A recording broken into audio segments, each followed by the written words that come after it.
Dengbêjî di dîroka Kurdan da ciyekî gelek balkêş digire.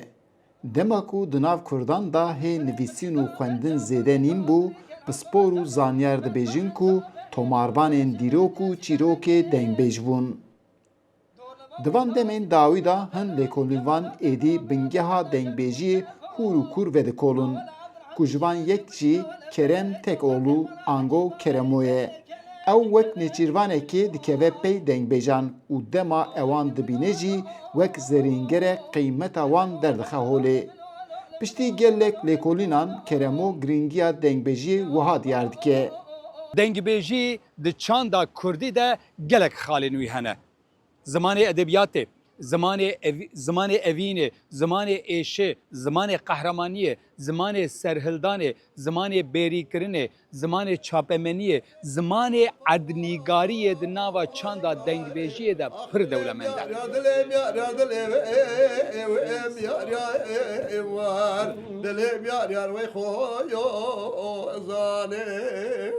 Lelem dovar xozanê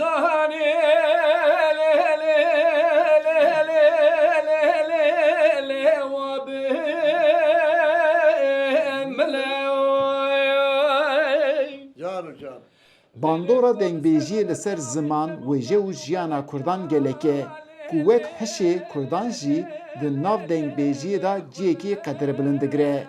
Kurda êş û azarên xwe, xweşî û coşiyên xwe, serhildan û berxwedanên xwe, bi taybetî jî zimanê xwe bi çanda dengbêjiyê gihandine sed sala bîst û yekan. Lele de rebene şereka lmeçebum Lşeyde gaze golane vele tohme İranim Daye rebene berfahurdu vali kula dilemnu terawa herde Vakfa İsmail Beşikçi gelek caran li Stenbolê deriyê xwe ji dengbêja ra vedike.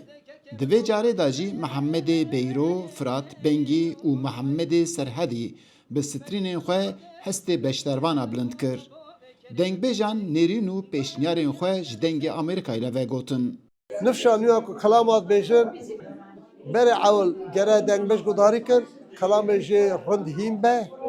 Wexta ku hîn bû dengê xwe bide qeyzkirinê, dengbêj û gotina xwe, gotina dengbêj rûya xwe her duya bide berhev, ferqa ara xwe û dengbêj bibîne ancak wer bibe hosta.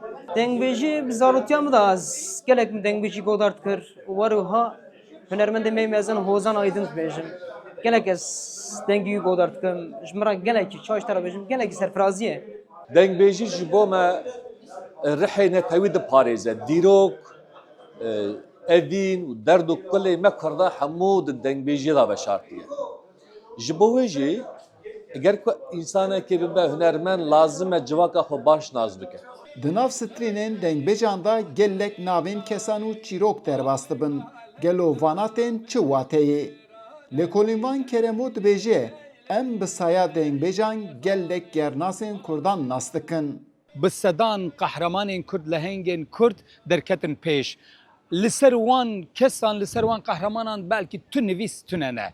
Lê bi saya serê wan dengbêjan em Seîdê Nado naz dikin, em Seîdxanê Ker naz dikin, em Ferzendeyê Silêmanê Ahmed naz dikin. Bi sedan qehremanên ku bi wî rengî hatine roja me em bi saya serê dengbêjan dinasin. Dibe ku di dîroka Kurdan da gelek tiş gunda bûye, lê em baş dizanin ku dengbêjî ji nifşekê derbasî nifşekî din bûye û bi sedan salanê gihaye roja me. Ya giring ew e ku ev mîratê çandê di dema modern da jî were jiyandin. Eyüp Demir, Dengê Amerîka, Stenbol. Hanina hanina mani pala bero sei mi vane